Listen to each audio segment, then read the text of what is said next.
Hi, I'm M. And my name is Bea. And this is Fangirls Anonymous. A quick warning, this podcast is not for kids. We get into some pretty explicit stuff. But if you're still with us and into that, welcome.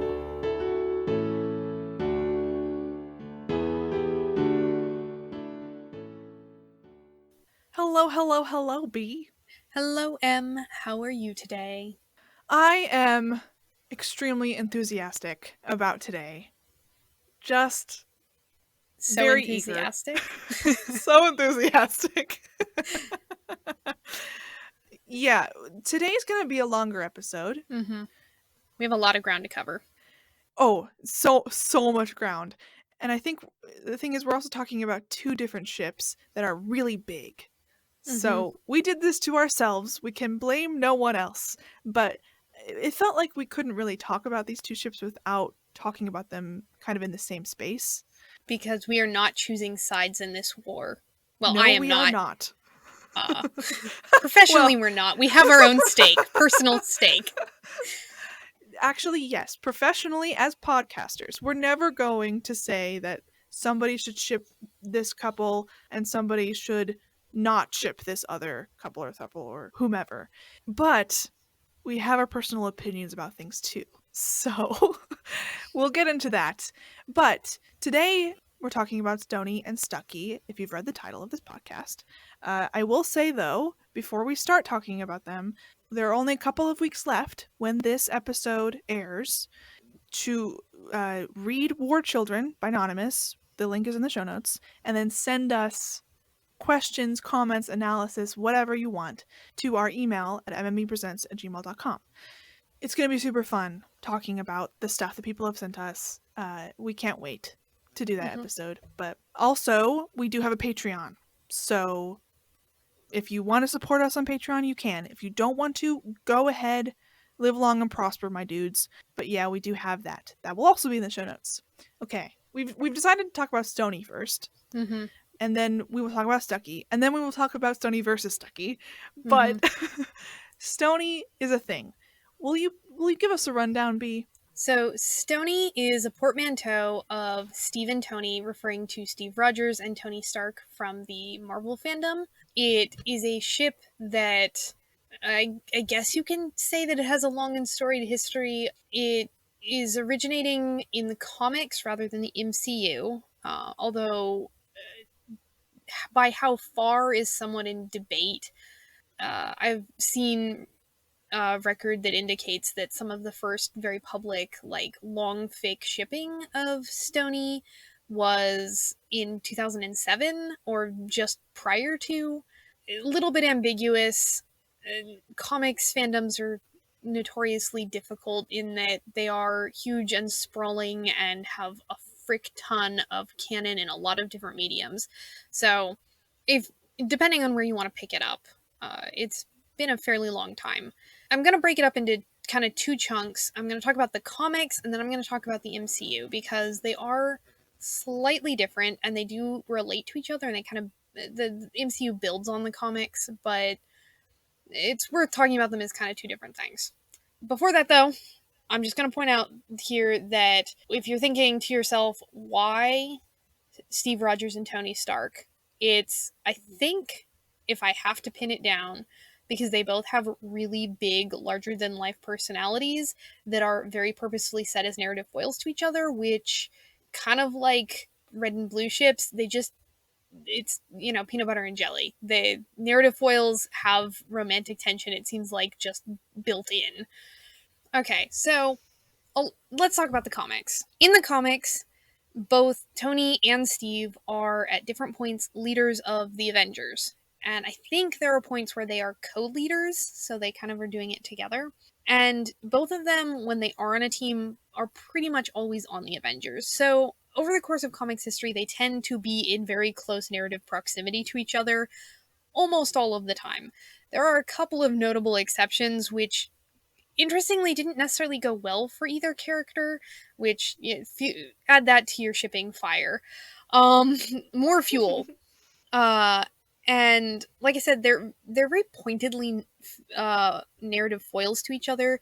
Steve is often I don't want to say the more conservative element, because they are both straight white men born of a particular narrative era, so they're both fairly conservative. But he is, I guess, the more moralistic. I'm not sure if that's a word. Uh, he's the one who has ideals that he adheres to very firmly and does not differ, and things tend to be fairly black and white with him, knowing that there is shades of nuance because there is some 50 years of comics canon to work through in that statement. Whereas Tony Stark tends to be more shades of gray, if for nothing else, because he is at his core something of a narcissist. And even if he is a self-effacing narcissist, like, he's willing to play a bad hand and take the fall for it in a way that Captain America kind of isn't sometimes, which means that they do butt heads. And since they're both leaders and in positions of power and narratively close to each other, you get sparks that fly. They also have in comics Civil War, which could be argued is one of the most homoerotic arcs you could possibly put together. Like, two men of strong morals on opposite sides of a very personal battlefield, basically glaring daggers at each other. There's something to be said for the inherent homoeroticism of that. I'm just, And gathering up all of their friends to beat each other up. yeah, like, Yeah. somebody should have just, like, had some hate sex and gotten on with their lives. Uh, I'm gonna be honest here. Just to confuse things further, Marvel has what it calls the multiverses, and they all have designations, and there's a million of them, and the numbers do not necessarily make sense. There's a little bit of sense to be had with them, but unless you're way deep in the fandom lore, you're just gonna be like, what a random bunch of numbers. For example, the official, in quotes, timeline in which Marvel says, okay, here's all of the official events that happen, that from which everything else kind of spirals outwards or is changed or different, is called Earth 616. Earth 616 is the bedrock on which all other things are built. Well, in 616 they have Civil War, and in Civil War, there's a character who basically peers into the multiverse to try and see if there's any way to have avoided this outcome. You know, basically, what did we do wrong? Could we have avoided this? Whatever. And there is canonically, it's a blink and you miss it, but there is canonically a universe where Tony Stark and Steve Rogers end up getting married instead of the Civil War, but, and let us all cringe internally at the heteronormativity, it is only because Tony Stark is not in fact Anthony Stark, but instead Natasha Stark, and is a woman. Ow. So, it is canonical that if Tony Stark were a woman, he would be married to Captain America. So, take from that what you will, but at least the writers are having some form of acknowledgement that, boy howdy, is that a really close relationship. Oy.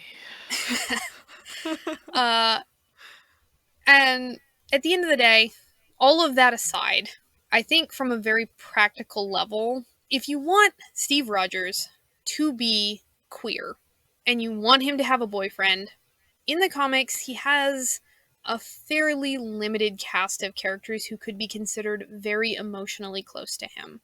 Or at least more so than every other character, because again, 50 years of comics history, he's probably had a decently close relationship with most of the big name superheroes at some point or another. But if you really, really pare it down to the main cast that is pretty much always around Steve Rogers and is good boyfriend material, you've got Stucky, which unfortunately in comics is a little bit hinky, because in the comics, Steve is very much an adult in World War II, and Bucky is very much a child. The exact age that he is somewhat variable, but still a child.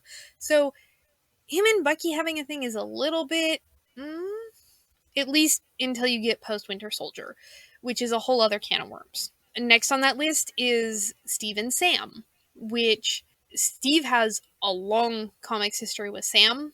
And honestly, if you were looking for a Bucky stand-in for that relationship, he kind of checks all the boxes. I'm not actually sure why that isn't a bigger ship in a lot of respects, other than the fact that apparently the MCU forgot about Falcon until the second phase, and Falcon is a hugely important character in the comics.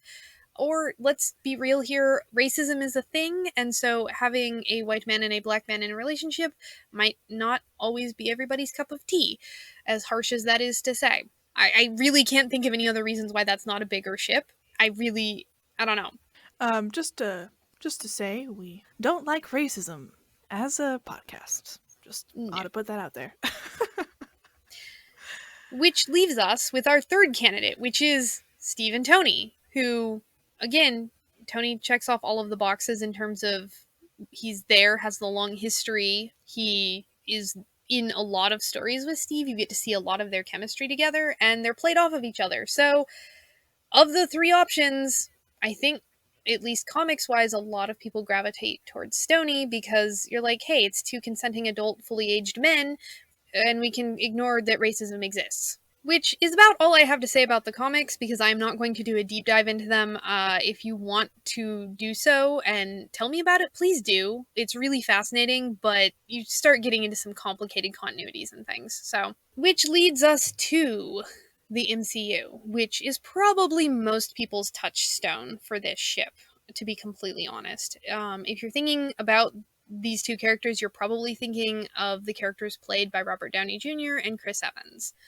which has a different relationship than the comics, but still has chemistry because it's a really big ship. I think it's the second largest after Stucky, actually. And I'm gonna break down the fandom experience with Stony into three big groups because I think that you can pretty much umbrella most of the fic under these three groups. The third one I'm a little iffy on, and I'll explain why, but the big groups that I'm going to chunk them into is we're going to talk about 2012 Avengers, which is the first time in the MCU that Steve Rogers and Tony Stark actually meet each other, and it's definitely a point at which a lot of Stony shipping took off from.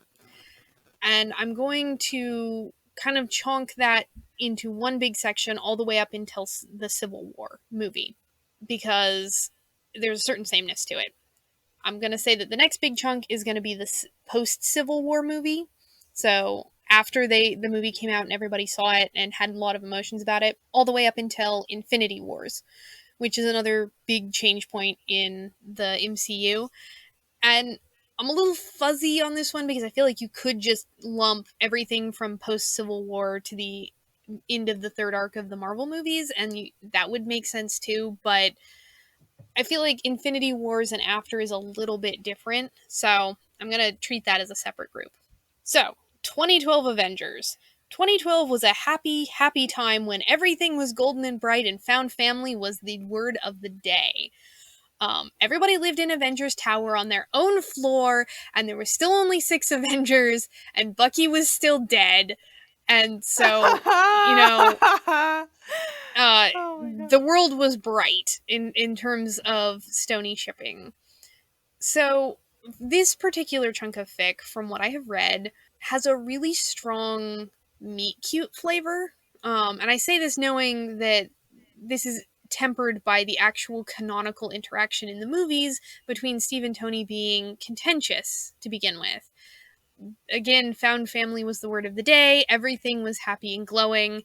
So Steve and Tony tended to, step on each other's toes a little bit, but generally they're living in the same place and they're working together closely, and so they are sort of getting together. It was a very natural extension of this perceived closeness, and both of them tended to be, I don't know, it's an interesting time because a lot of the characterization I see for both of them is there's a heavy leaning towards one or both of them were kind of insecure, which is a really, really common characterization for MCU Tony Stark, but you see it differently in some of the later Steve Rogers characterization, which take it for what you will.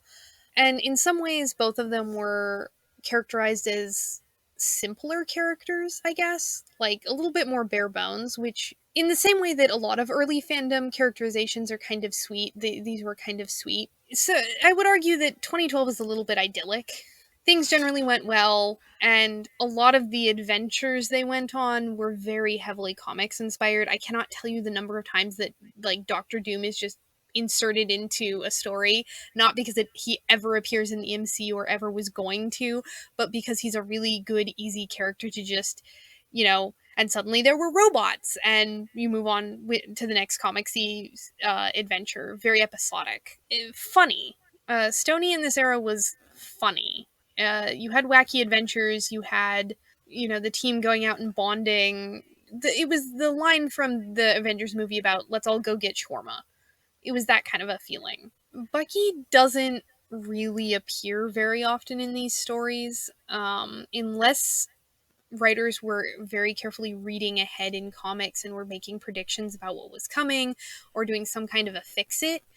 Bucky basically was assumed to be dead, and if he did appear, he was very much a best friend or a wingman, or very occasionally I did see him sort of as a mouthpiece for perceived 40s homophobia. Not a super common characterization.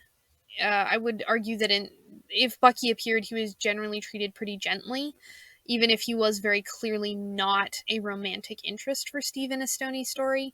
That isn't necessarily true in later fics, and even then, I'm gonna temper that by saying that there was something of a sea change in post 2014 when the Winter Soldier came out, where Bucky was explicitly alive and he did come in as sort of a romantic rival fairly frequently. Still sort of idyllic though. 2014 didn't change things so very much that in the Stony ship that you didn't get. Let's just say it made a whole lot more of a splash in the Stucky fandom than it ever did in Stony. Stony was like, we'll have something of a little bit of a triangle, but mostly we're going to keep on keeping on. Then you hit Civil War, which is our next big chunk. And for all that things appeared fairly, wacky adventures, found family, idyllic, Civil War was like this really, really bitter breakup. And I'm not talking about the characters necessarily, I'm talking about like the fans with the ship almost, where I don't know, the writers became very angry. I saw a lot less like default Stony sort of an idea, and a whole lot more Steve Rogers is an evil, no good, very bad person, and Tony is rightfully bitter and angry about it, which does not a ship make. That's not. Oof. Yeah. I would argue that the post 2016, and again, these are very loosey goosey groups, so feel free to make your own definitions of these, but I feel like they came in three big flavors. You have I definitely read ahead in the comics and read the Civil War arc and kind of extrapolated from there, which in a lot of ways, in the original Civil War arc, Captain America dies at the end. Sorry for the spoilers. If you weren't in the fandom and didn't hear about it at the time, go read the Civil War arc. It's really good. So there was angst surrounding a lot of the I read ahead sort of fics where, oh no, Steve is going to die, they're going to kill him, and of course in fics he dies, and it's all very tragic, and there's much sadness. There's two, which is I just watched Civil War and have a lot of very strong feelings about how this went, particularly in relation to my ship. So I don't know, they're angry fics where they were not happy with the state of the shipping, but a lot of them also were like a fast burn anger where they also kind of wanted to turn around and get back to status quo pretty quick. So you had Tony being very rightfully and righteously angry, but then pretty quickly thereafter, him and Steve found a way to reconcile. There was some groveling and, they went back to being a couple. And then there's the third, which is I watched the movie and had very strong feelings about it and then have sat on it for a little bit and have worked through some of those feelings and I'm still angry, but like in a different way. So a lot of those sort of fics I found were a lot slower burn. They had a strong almost enemies to lovers vibe where uh, the Stony was past tense and now they're having to work towards reconciliation. And The canon life of this ship is like so different than Stucky. It's very, crazy. very different. It feels like you had your happily ever after to start with, and then you Yeah, had yeah. a really messy divorce where Yes. And who's gonna take the um kids kind of feeling. mhm, Yeah. and people being frustrated and characters being angry to a point where in a lot of them, like, Stony doesn't feel as much of a surefire bet or a natural thing to ship in this particular era because it is such a contentious relationship at this point. The way the MCU handled it, in a lot of ways, almost feels like they're never really going to get back to being teammates or partners. And I would, having seen through the end of the MCU, that is a feeling that they never really dispel or work to get rid of. Of all of the things that they did, they never really put a whole lot of effort into reconciling Steve Rogers and Tony Stark. Which, interesting choice, because they spent all that time in the first movie getting them to work together in the first place. Yeah. It's true. And if 2012, if not comics compliant, drew heavily from the comics, post Civil War is highly divergent. Partly because the MCU is very much doing its own thing at this point, and you really stop being able to compare it as neatly with the comics for a lot of reasons. Which, again, this is the part where it gets a little bit fuzzy because, like I said, this section post Civil War, I could be argued with the sort of messy breakup, bad divorce vibe, could go all the way through the end of the third phase. It doesn't really change much. You just get greater and greater distance. And when you hit Infinity Wars slash Endgame, you get the canon changes again, and the status quo changes again, just within canon. So you do get a slightly different flavor where, especially after Infinity Wars and kind of this crushing defeat, you end up having Steve and Tony being on more of a level playing field again, and they're several years removed. So you get them working more actively in fic towards a reconciliation. And in my opinion, and this is just my opinion, there's a whole lot less character bashing involved. People, the writers themselves, I feel like, were slightly less angry at Steve Rogers specifically. And I feel like I've been singling him out as the one who's getting bashed, but the number of fics in which Tony Stark was explicitly like out of character and the bad guy, I did not see in the numbers that I did with Steve Rogers, and I don't know why. I don't have an explanation for the phenomena. Maybe it was just what I was reading, but the one thing that I would say that this last era has is I forgot to mention it, but in 2012 there was also this thing called Superfam or Super Family, and it was Stony with a side of baby Peter Parker usually, some child character, but usually it was baby Peter Parker. And they were just a really cute little nuclear family of two gay superheroes and their super powered child. And this this post Infinity Wars sort of arc circles back a little bit. It's a lot more complicated because, of course, at that point you'd actually introduced Peter Parker as a character and established his relationship with Tony Stark. And in Endgame, Tony Stark has a child, so there's that character. But Stony does somewhat circle back around in that with the idea of Tony and Steve kind of parenting these kids, and whether or not Morgan is involved is a little bit up in the air. I also feel like it's worth mentioning that post Infinity Wars, Stony just is not really the ship of choice. My impression is that if you at that juncture were writing a Stony fic, you were probably writing it in a different point in canon, either just before or wildly before. It's interesting as the MCU progressed. It feels almost like Stony became less of the obvious choice it started out as a very strong contender and kind of decreased from there. Yes. And I think Stucky went the other way. It absolutely went the other way. Mm-hmm.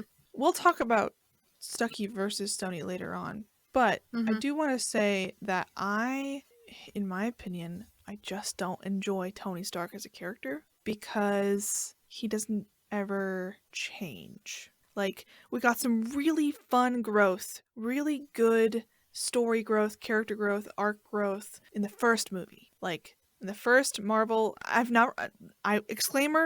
not read any comics. I'm just not a comic reader at all.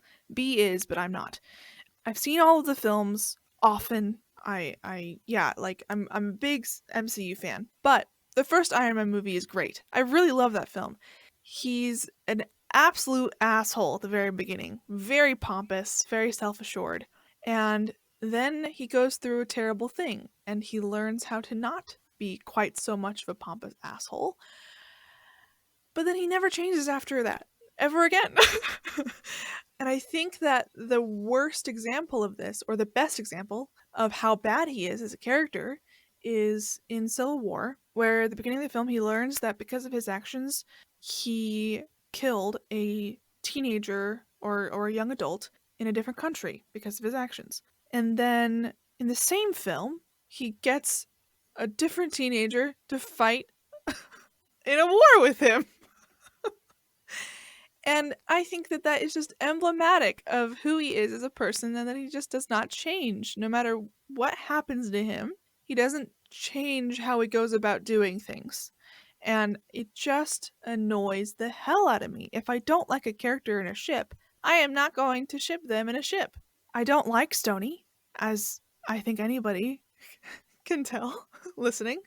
But if you do, that's great. I'm really happy that you found something that you enjoy reading. I personally just don't enjoy it at all. What about you? B? This is the fun part of where being a multi-shipper comes in, and Yeah. I definitely have read and enjoyed Stony. It is not my end-all be-all. I don't really have end-all be-all ships for the most part. It has a really different flavor and from Stucky, and I enjoy that. So I have some fic that I think are really fun examples of Stony that I've really enjoyed in the past. They are all, I would argue, situated somewhere in that first chunk that I laid out for the MCU fandom, so 2012-ish, where everything is all idyllic and happy and fun. I will admit that I definitely tapered off reading Stony after Civil War because the amount of vitriol that was being bandied about in the fandom was really, really not to my taste. I don't like breakup narratives very much, so it was not the ship for me in that particular environment. So the first one that I'm going to rec is actually a series, and it's super long, and you've probably heard of it if you have read Stony. The series is called In Which Tony Stark Builds Himself Some Friends, but His Family Was Assigned by Nick Fury. It's also known as the Toasterverse, and it's by Sci-Fi Girl 47. It is hilarious. It is Tony Stark kind of just fumbling his way through being a superhero and having relationships and being both incredibly hyper competent and very awkward and inept. The first story involves him accidentally creating a sentient toaster, which Thor knits a hat for, and it gets a spread in a magazine. And Steve makes a chore chart in which Tony is assigned sweeping, and his solution to this is to make hive mind Roombas instead of actually doing the sweeping because he doesn't want to do it. And one of the chores on the chart, the story itself is called Something Shouldn't Be a Chore. And one of the things on the chore chart that Steve puts on is every day somebody has to hug Tony. And he's at once really awkward and uncomfortable about this, and it's also really sweet, but it leads to some misunderstandings. And the story builds from there. Some of the laugh out loud funniest scenes I have ever read are in these fics. So at least, if you like Stony, read at least the first couple. They will have you giggling. The second one that I want to rec is called The Once and Future King by Brigantine. And this is one of my hands down favorite fics that I have ever read. It is a fic told from the perspective of Tony Stark, but it's about Steve Rogers, and it's about him being an Avenger within the first couple of years after coming out of the ice.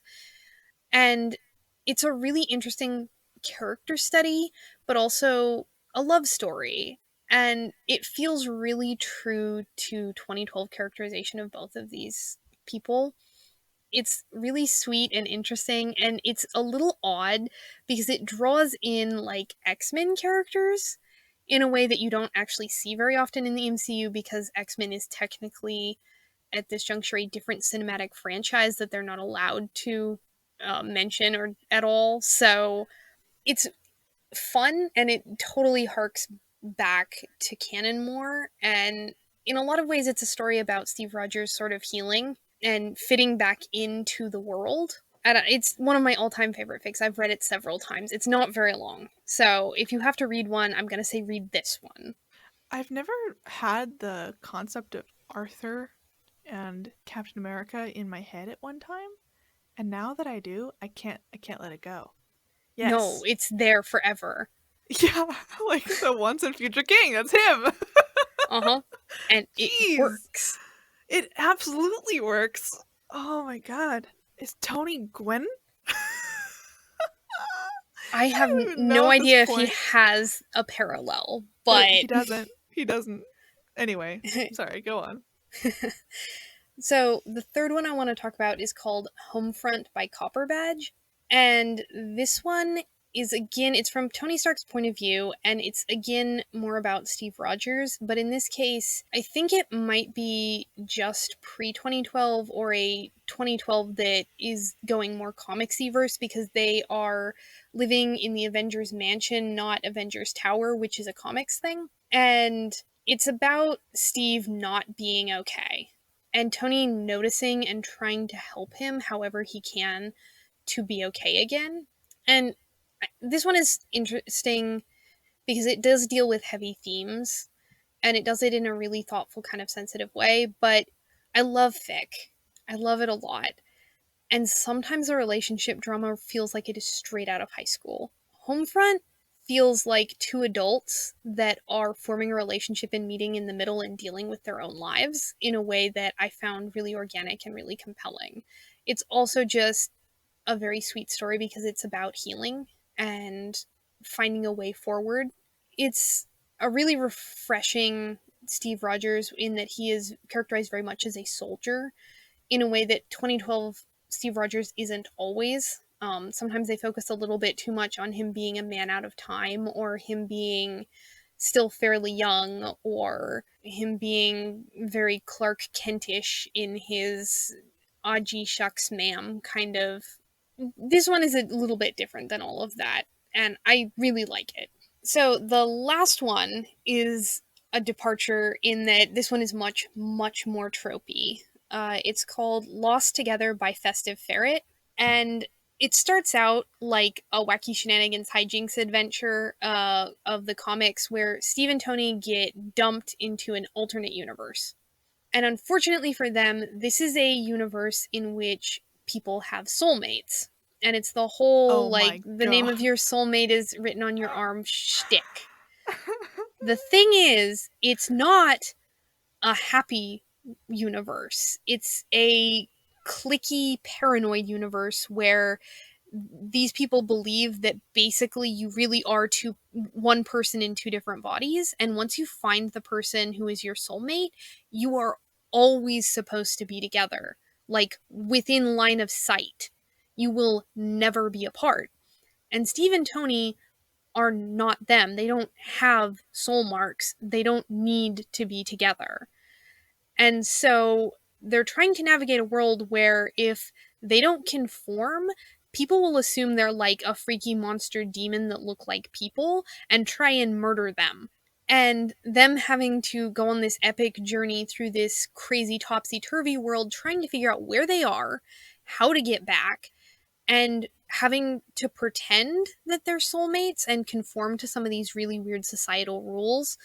So you end up having a really interesting adventure story, but with soulmates that aren't really soulmates, that does end up as a relationship, and it ends up being almost a thesis on the matter of choice. What is predestination? Are you meant to be together? And if that isn't the case, can you still choose each other? Is that okay? If you're forced together by circumstances, is your relationship real? Things like that. And so it ends up being a little bit more of a serious take on what is otherwise kind of a goofy concept. I really enjoyed it. Okay, so we talked a lot about Stony. Mm-hmm. I think now it is time to talk about Stucky.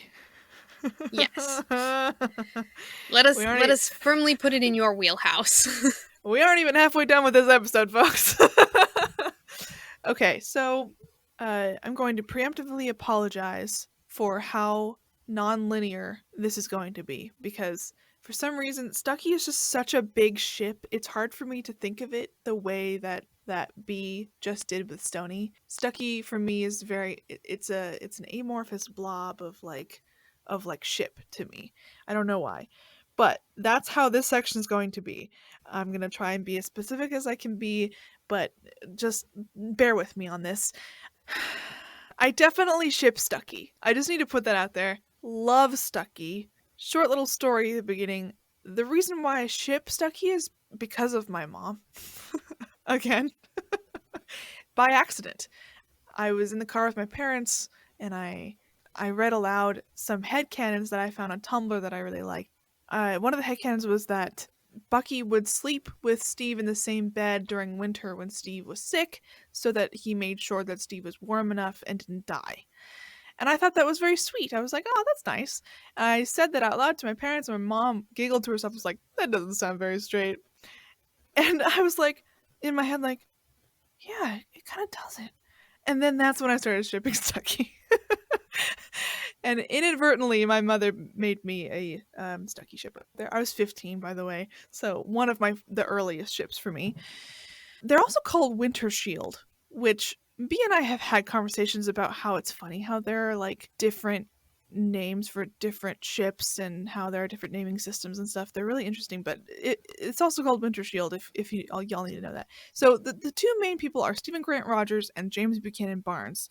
James is just kind of they use he's called Bucky, and originally, yes, it was Steve and Bucky in like the 1940s, and Bucky's a teenager and the sidekick to Steven Rogers is Captain America. Okay, yes.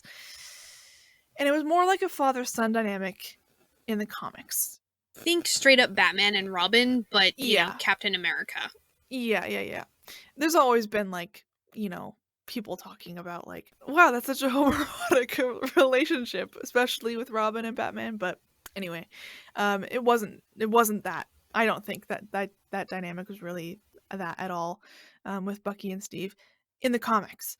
But Bucky died pretty early on, right? Because I'm not really into the comics, right, Bea, though, right? So in the comics, what they decide to do to Captain America is they have him ride a missile into an iceberg, which the MCU definitely classed up by about 10 degrees. Bucky's with him on the missile. That's how they get rid of both of those characters. So when was this in the comics? Like what year? This was, jeez. If you know. I'm gonna have to assume in the early to mid 50s, but do not quote me on that. I don't know. So it's pretty, I mean, within comics years, it's pretty early on. Anyway, so that was essentially what people kind of considered Bucky as until the Winter Soldier series came out. But shipping Steve and Bucky didn't really start until the first Avenger, the film, in 2011. They decided to age Bucky up to, I think he's actually older than Steve, like a year older than Steve. And they grew up together as children in the 40s. In the first Avenger. So the movies, I would say, were like critically important for Stucky to exist. Without the Marvel films happening, Stucky wouldn't happen, I don't think. Unless that there were shippers for Winter Soldier, which obviously is a possibility. I'm not sure about that. Do you know anything about that, Bea? I hesitate to say there Yeah. wouldn't be. I Yeah. think it would be a very different ecosystem because the nearest equivalent, again, I can think of is Batman and Robin, and there definitely is a shipping community for Batman and an older Robin, but Yeah, okay. there's a whole lot of context there that they have to tiptoe around. I don't think if they hadn't aged him up in the movies, if they had had him be a kid for some inexplicable reason, that it really would have ever gotten off the ground. You would have had to have worked really hard.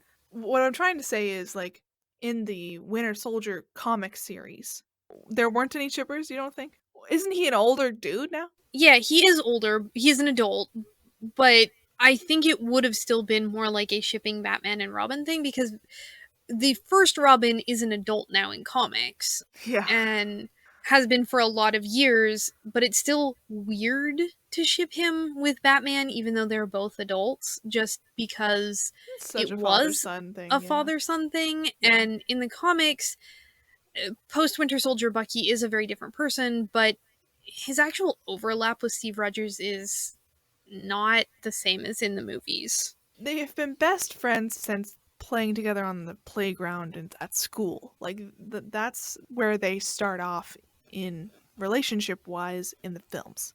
So it's so much different in the comics. Like, that's the reason why Stucky really wasn't a thing before the films. The films created Stucky, in my opinion, and I think everybody's opinion.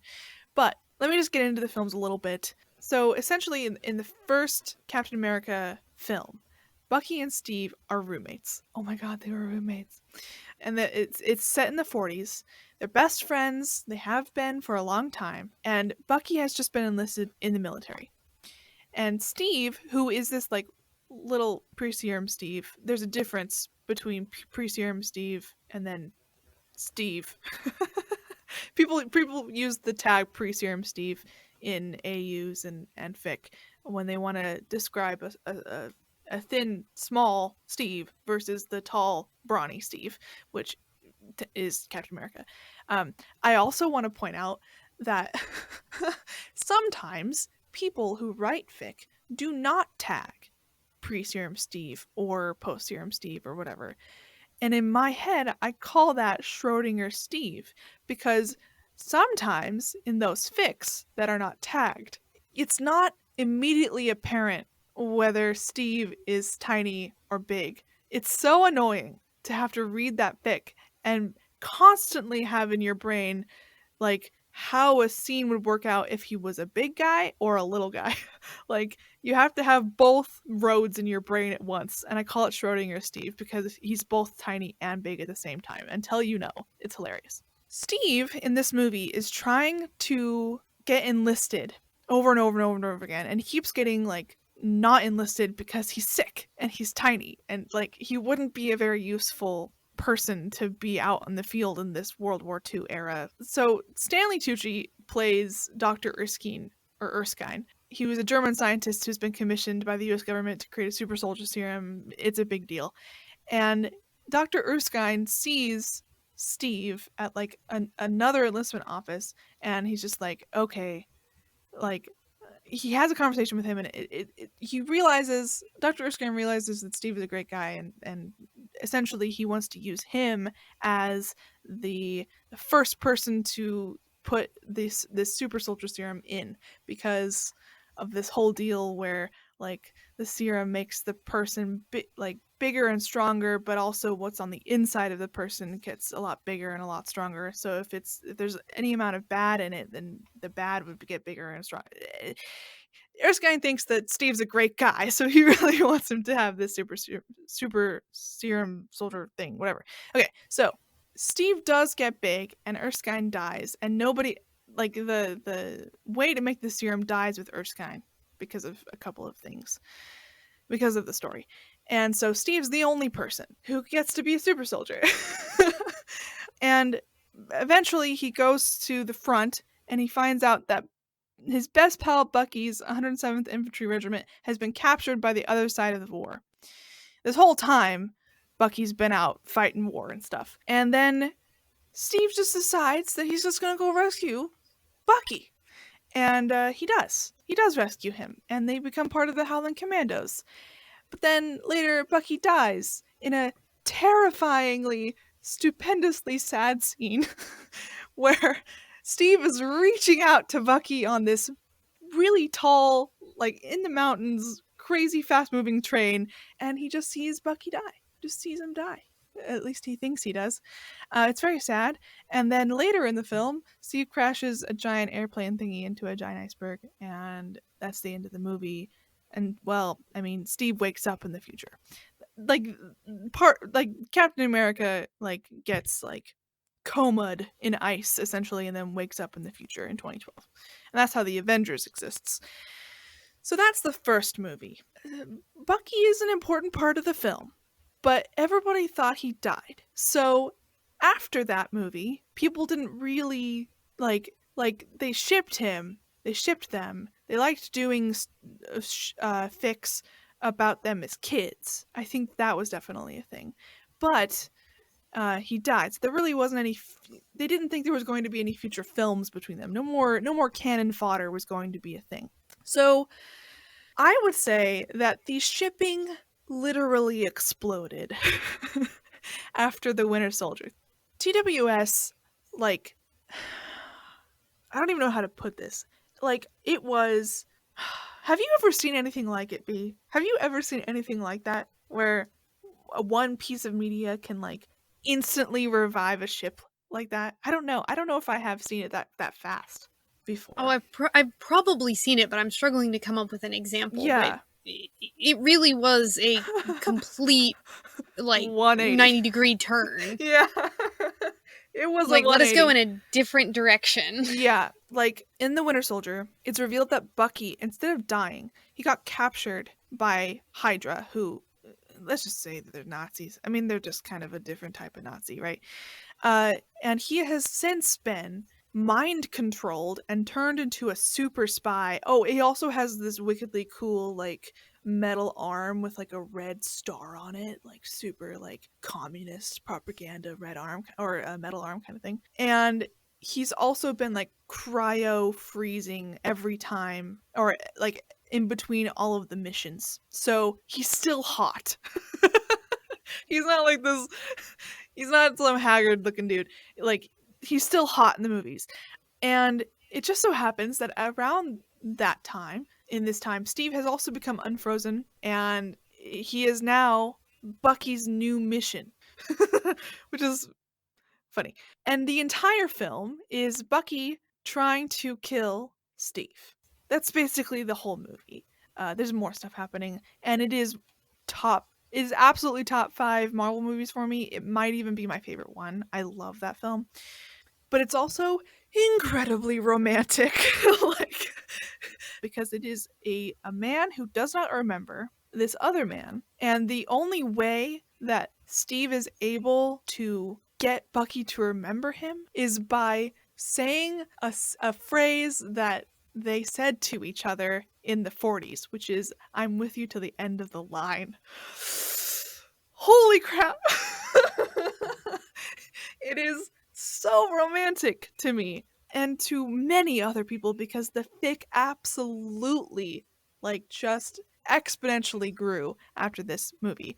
I mean, that's when I started reading fic, and it was 2012 for Stucky. Winter Soldier was the golden age of fic, because there was nothing stopping them from being together in canon. Well, I mean, there was a lot stopping them from being together because Bucky's mind controlled, and he thinks he hates Steve, but he also loves him on a subconscious level, and it's a whole thing. But there really wasn't anything regarding different relationships or anything like that. They were both kind of free agents at that point, and that doesn't necessarily change throughout the rest of the films until the very end of Infinity War. We'll get into that, but anyway, it was a very easy movie to start shipping them with. Incredibly easy. It's too easy, some might say. And that's when people started really thinking that quite possibly they could even get together. That's how romantic it was. People were seriously considering whether they would actually get together or not, because okay. So Civil War, which we talked about with Stony, is essentially about Steve becoming an international criminal so that he can save Bucky's life. And that's kind of it. That's kind of all Steve's character, and that's kind of all Bucky's character. Fun stuff happens in that film where, like, Bucky's trying to get away from Steve and T'Challa, who is Black Panther. We miss you. We miss you, Chadwick Boseman. But Bucky's trying to get away from Steve, and he gets on a helicopter, and literally Steve is holding onto the helicopter pad and like the bottom of the helicopter, and with like his strong rippling muscles, and trying to bring Bucky back to it. Oh, it's so good. Apparently, Chris Evans like popped out a shoulder or something. He hurt himself with that actual scene, but that happened in Civil War, and he also like fights Tony at the end. It's a whole thing. Infinity War, Steve sees Bucky die in front of him in a cloud of dust and then works for 5 fucking years to bring him back. That is also the story of Steve and Bucky in Infinity War. So, from what I just said, I feel like a lot of people would be like, yeah, okay, I totally get why people would not only ship that, but also like why people would seriously consider that maybe they would be getting together actually in canon. It all kind of gets ruined a little bit at the end of Infinity War, though, when they make Steve do something that is kind of an antithesis to like who he is as a character. When he goes back in time, he saves Bucky's life, saves half of the world's lives, and then he uses the thing that allowed them to do the thing in the first place to go back in time to Agent Carter, who was a person that he knew in the 40s for like maybe 2 months, maybe, we don't even know. It could even have been shorter than that, and goes and lives his entire life with her, and didn't even really get on screen anyway talk with Bucky after Bucky comes back. And like, I don't even know, man. I don't even know. It's bad. We're not here to talk about that, but it's bad.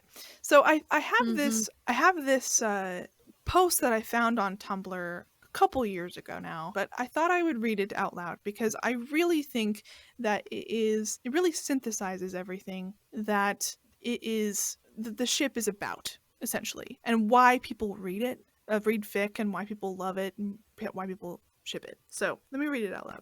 Look, I didn't make Bucky's capture and possible death the catalyst that caused Steve to fully embrace Captain America. I didn't make Bucky's death the thing that shifted Steve's moral center from I don't want to kill anybody to I'm not gonna stop until all of Hydra is dead or captured. I didn't write a conversation about romance where Steve uttered the line, "It's kind of hard to find someone with shared experience," about 15 minutes before Bucky miraculously reappeared with a boatload of shared experience. I didn't make a vow of lifelong devotion, the thing that broke through Bucky's 70 years of brainwashing. I didn't write it, so the mere mention of Bucky's name caused Steve to lose focus long enough for someone to almost blow him up. I didn't make Steve so devoted to Bucky that he went against not only his own government and half of his friends, but also 117 nations to protect him, even when Bucky was actively trying to run away from his help. I didn't make Steve try to stop a helicopter with his bare hands to keep Bucky with him, even though Bucky was trying to kill him in that moment. I didn't make Steve fight Tony literally almost to death to protect Bucky. I didn't make Steve drop his shield for Bucky, symbolically and literally choosing him over being Captain America, not just once, but twice. I didn't base Steve and T'Challa's alliance mostly on T'Challa's willingness and ability to protect and take care of Bucky when Steve can't. I didn't make Bucky the only person Steve ever truly and fully smiles at in Infinity War.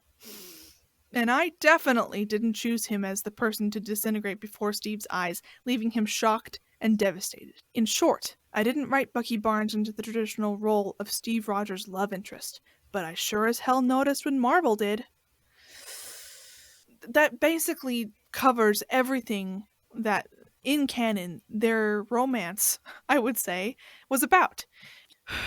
Man, it is rough. Like, seeing all of this, knowing that it exists, and the canon just didn't happen. There's something really painful about the fact that Marvel went to all of the trouble I to know. write this incredibly strong relationship, platonic or romantic or otherwise, and then they just sort of shot themselves in the foot Yep. at the end. Like, let us just spit on all of these movies that we've made.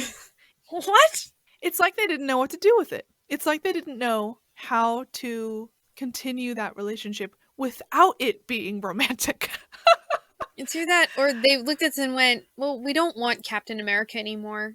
And that was the sum total of the thoughts. Yeah, no, I agree. I agree with that as well. I mean, Chris Evans just didn't want to play him anymore, I think. As a shipper, as somebody who has a podcast about fan fiction, it just annoys the hell out of me. So, I don't know. It's not fun. Mm-hmm. So, that's kind of it. That's all you can really say about Stucky without going into fic. Because, I mean, though, yes, it's an insane amount of stuff that exists in canon. Yes, that it all exists in there. You're not making it up when you see romance between these two characters. It didn't become canon. So that's really all I can say. And now we have the amazing, lovely fic that people have written for this ship. We will always be beholden to fic authors. Okay, so the fic.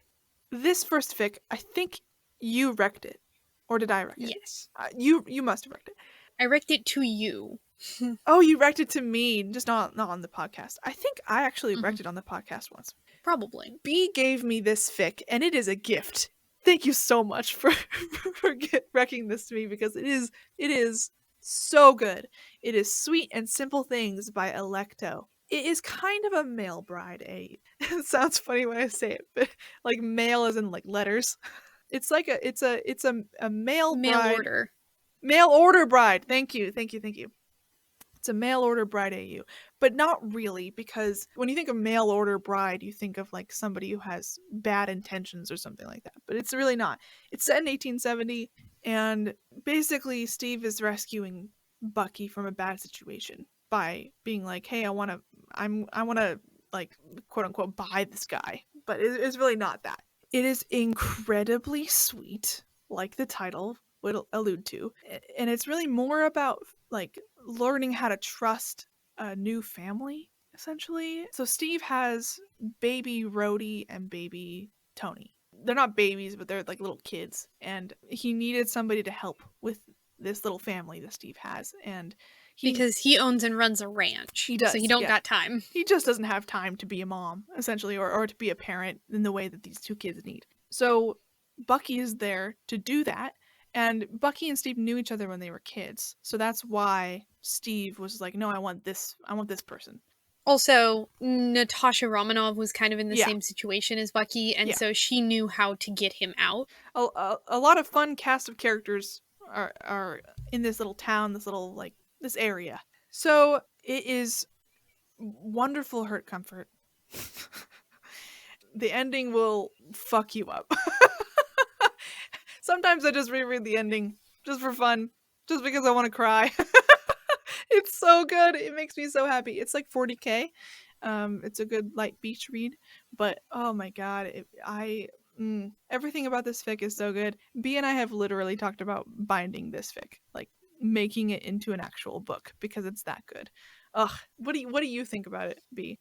I stumbled upon it, and I have since been looking for comparable things. It's basically like somebody looked at Laura Ingalls Wilder's Little House on the Prairie series and went, I want all of the softness and sweetness of this entire series, but also just Stucky, and then made it happen. It's a very gentle read, in my opinion. It's got its ups and its downs, and it definitely flows along and has some good narrative tension, but at the end of the day, it feels like a happy story, like things are progressively getting better.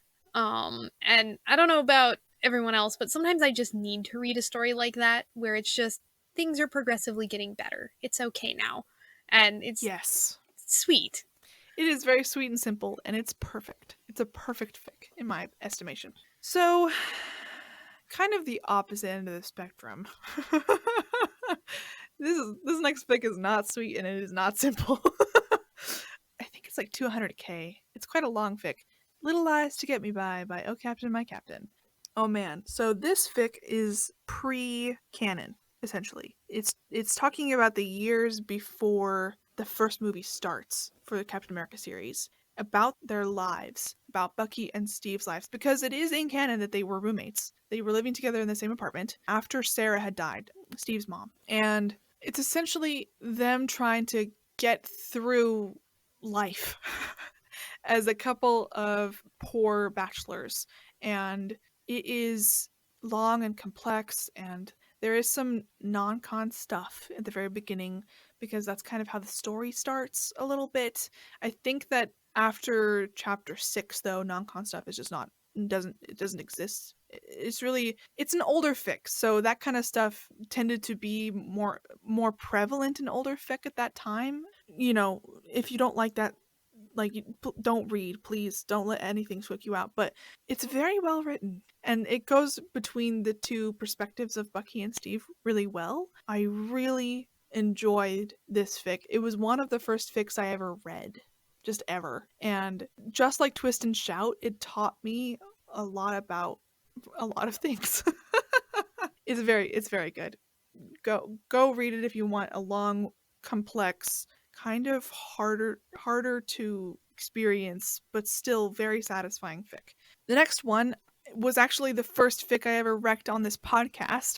If Only You Can See Me for the Pie That I Am by Bitelikefire. And it's about Steve, who owns a bakery, and Bucky is a wedding planner. And Steve he's living under the assumption that there's this guy named James who's like asking Steve as a baker to like make crazy cakes and crazy big orders in a really short amount of time. So Steve, who will never backs down from a challenge, that's just part of his character, always says yes and hates James.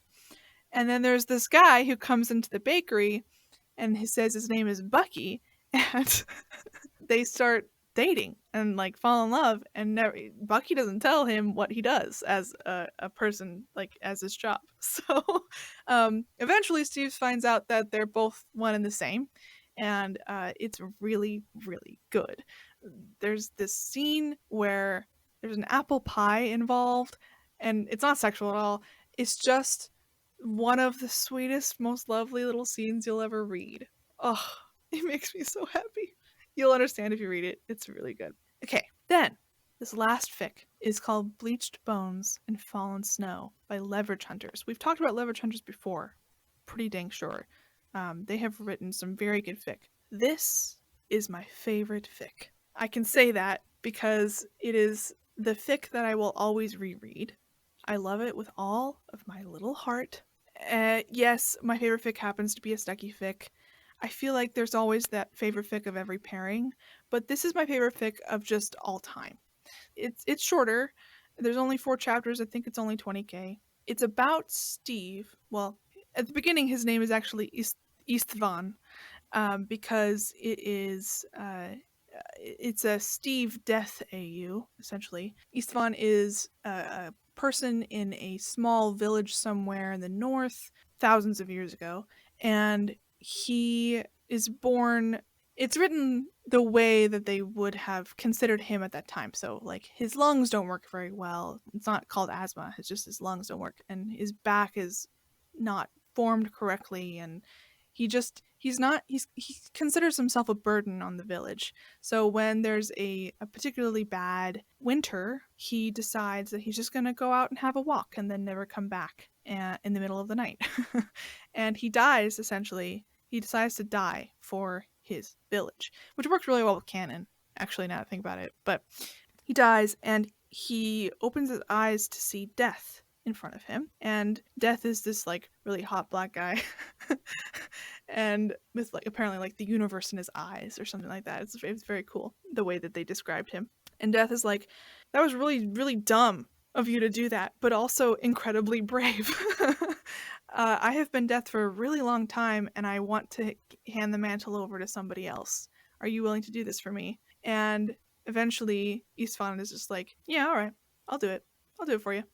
So he's Death for like thousands of years. That's what Istvan is, until he meets Bucky, who is a person in World War II, and he strikes up a friendship with him eventually because he can. as death, he can show himself when there's a bunch of death around. He can show himself to living people. And the relationship that ensues is so good. It's so good. It makes me so happy. It is my favorite fic. I don't know exactly why it's my favorite fic, but it's one of those fics I reread every year, and I don't reread fic almost at all. I also reread If Only You Can See Me for the Pie That I Am. I also reread that one. So, yeah, those two are really good. Bleached Bones and Fallen Snow is lovely. Okay, so we have talked about Stony. We have talked about Stucky. Maybe we should get a little bit into Stony versus Stucky. Yeah, we probably need to. Oh man. It is basically the defining ship war of the Marvel fandom. There are other ships that could be considered their own battles, but like anything involving the romances of Natasha Romanoff is sort of its own minefield.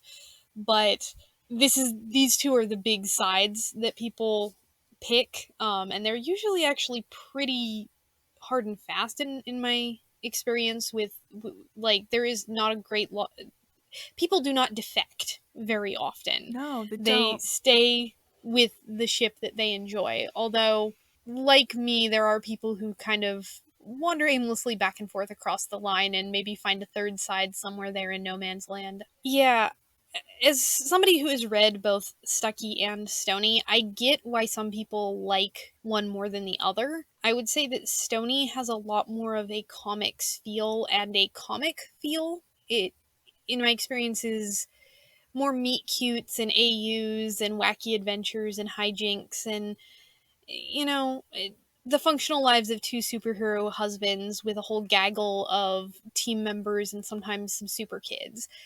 It's a sitcom. It's funny. You can get that with Stucky too, but it's definitely not as prevalent, like at all. most of Stucky No, most of Stucky is like it's like a romance novel. It's not comic. the best way I've actually heard it described was actually in a fic, like internally. It's the romance of the century. Like, they feel like this big, enormous, destined love story. They are Yes. star-crossed and doomed and tragic and perfect. Mhm. And so Stucky always feels grander or more epic in a lot of respects. It's like Spurk in that way, kind of. Sorry, Yeah. everybody's listening. I'm still in Spurk hell, but like Spurk is very much a destined, like, this is going to be this way in every universe kind of relationship, kind of ship. It's same way with Stucky. It's just the due to the nature of the narrative itself, you know, they have overcome so many trials and in some respects death itself to be together, that it just perforce, no matter how cutesy it is, you still have that as in the background. Yeah.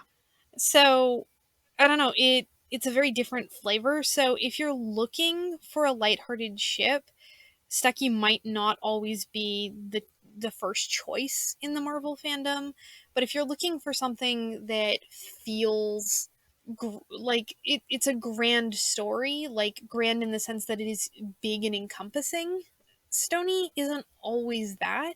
Is it sometimes? Yeah, because you can get them playing as dichotomies off of each other and as coming from very different places and representative of these different ideologies in this grander world. And you can get it to feel big, like a big romance, but a lot of Stony feels very nuclear. Like, it's about these two characters and their wacky lives, and that's cool too. Insular in some respects. Yeah. And I'm not sure that I have the proper vocabulary to really quantify the differences between these two, but I get it. I get why sometimes one hits the spot where the other doesn't, or why some people have a preference, because they really, for all that they have very similar dynamics, they have very different dynamics in terms of what pieces are different between the characters in the relationship and how they play as foils off of each other, and I guess what the values of the relationship are. Because what Stucky as a relationship holds as very important is ultimately different than what Stony holds very precious as a relationship. It's almost like you have to be a specific type of person to like Stony or Stucky. There are certain types of romance that you enjoy more than a different person. Or you're just in the mood that day. As somebody who likes them both, it's sometimes I'm in the mood for one versus the other. I know that we're talking about this under the parameters of a war between these two, but I do feel as if you are the rarer species. Like, somebody likes one or the other kind of a deal with these two. And I think that's why we decided, not only is Steve the linchpin, but we decided to have these two ships together in the same episode, because I think we really needed to talk it out in the way that only these two ships being in the same episode we could do in that way. So yeah, I'm gonna be frank. I also, as somebody who enjoys both, I don't want to play favorites with this, and it feels like playing favorites if you mention one and not the other. yeah, exactly. When it comes to a war, you really have to talk about both sides, man. Unless it's Nazism, and then you don't. Then you just don't have to talk about it. Like, fuck Nazis. We're not going to fall into false dichotomy. Nope. Nope. So, yeah, but when it comes to shipping, when it comes to a really fun pastime like this, I think it's good to talk about the two sides of this apparent shipping war, even though I never really considered it a shipping war, because, like, God, I just don't think Stony is a thing. It is such an OTP for me. If you couldn't tell earlier, it is an OTP. It's not even a bro TP. I don't even like them as friends. Like, it's not. It is not a thing. Because then you have Sam. Sam and Steve, to me, are the perfect bro TP. Like, oh, I love it. And then there's Stucky. I love Stucky, as you can tell. But you also really like Stucky. It's tough. If you're listening to this and you are a Stony shipper, I'm so sorry. I hope that first third was really good for you. I will freely admit that I haven't read as much Stony as Stucky, at least recently. If I have misconstrued something, please tell me. But yeah, same with Stucky for me, though. If something is wrong that I said, please tell us in an email. Go ahead. Just do it. We don't care. Actually, we gladly take it. We want that.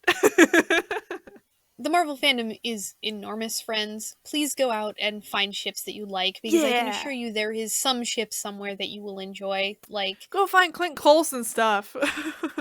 yeah, I could just start listing different ships that I have read and enjoyed, and it would take me 5 minutes to get to the end. So, yeah, like, Natasha, there's so many ships. Natasha Sam, great. Clint Coulson, great. Darcy and whoever she's with, great. Darcy and anyone. Yeah, that's what I'm saying. She is a fandom bicycle. We all love her. Yeah, she's awesome. Darcy's awesome. Literally so many others. I've never read a ship with Thor in it, actually. I have. Who was he with? Loki? Do you want the happy answer or the sad answer? No! Okay, which strata do you want me to delve into? Because the short answer is oh god. The short answer is mostly it's Jane Foster, followed by Loki, followed by Bruce Banner. They're not technically siblings. Yeah, there's a lot writing on that. Oh, good golly, Miss Molly, you don't like it at all. Not my preference either. Yeah, sorry, we've talked about this in Squicks. Oh, Thor Steve. Thor Steve is one that I've read. What was that like? Yeah. If you ever wanted Steve Rogers to be the little one in the relationship, that's what you get. Well, okay. Though, there are so much fic out there where it's an AU and it's pre-serum Steve. So you get that all the time with Stucky. No, but not like lovely skinny Steve who's a twink. Like, he's just regular Captain America Steve, but he by comparison is a delicate wilting flower. If that's to what a god. Want. Yeah. Huh. It's kind of hot. It's a weird dynamic. It's works, but it's weird. I think I need to reiterate, I'm not a multi-shipper at all. There's a ship that I find in a fandom, that's who I ship. Like, I don't ship that person with another person in a different fic. For some reason, my brain just can't do it. I like putting things in boxes. I have OCD, literally. I think that we have covered everything we can about this ship. Unless you don't think so, send us an email. I think we're done. Mm-hmm. Yeah. So I guess we'll see y'all next week on Fangirls Anonymous. Bye!